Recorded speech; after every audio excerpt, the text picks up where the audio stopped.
Salut, c'est Trado. Alors, j'avais fait une vidéo hier sur l'argent pour remercier un généreux donateur. Il est clair qu'avec la dérouillée qu'on a prise en cours de séance, eh bien, il était urgent de remettre les choses à plat. Alors, je commence d'abord par une analyse hebdomadaire de l'argent. Regardez comme on est venu se prendre une brique sur la tête au moment où on arrivait à s'affranchir du canal noir. Il est clair que les forces en présence étaient clairement à l'avantage des baissiers. Il y avait des intérêts à ce que l'or et son petit frère l'argent ne montent pas trop pour conserver au dollar bien son statut de valeur refuge. Et là, on a eu l'occasion de voir la force de frappe. On était très très haut. On était sur les 37 dollars et puis on a fini très très bas.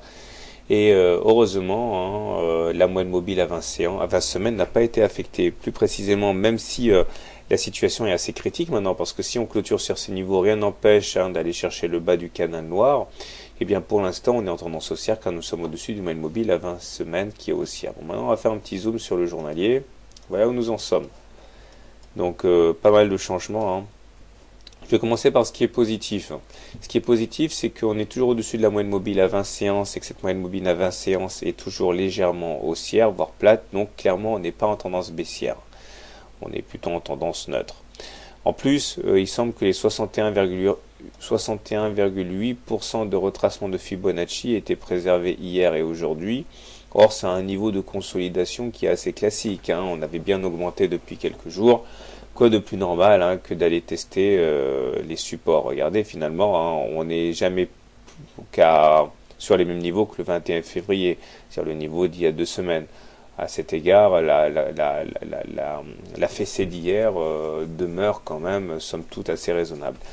On a les indicateurs techniques, par contre, qui plient sous le poids des attaques. Le stochastique sort de sa zone de surachat, il est maintenant sous son signal. Le MACD est toujours au-dessus de son signal positif, donc ça c'est bon, et le momentum également est positif. Donc on voit que les fondamentaux étaient tellement bons sur l'argent que que malgré l'attaque en règle d'hier, eh bien on demeure quand même en tendance assez haussière. On a marqué aujourd'hui un avalement baissier en terminologie de chandelier japonais, puisque le corps de la bougie d'aujourd'hui est compris dans le corps de la bougie d'hier. C'est un signal haussier qui doit être confirmé demain, mais c'est un signal haussier quand même.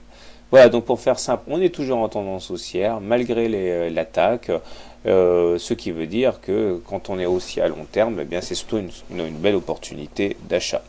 Voilà, bonne soirée, bon trade, et n'oubliez pas de vous abonner à la newsletter pour recevoir les mises à jour.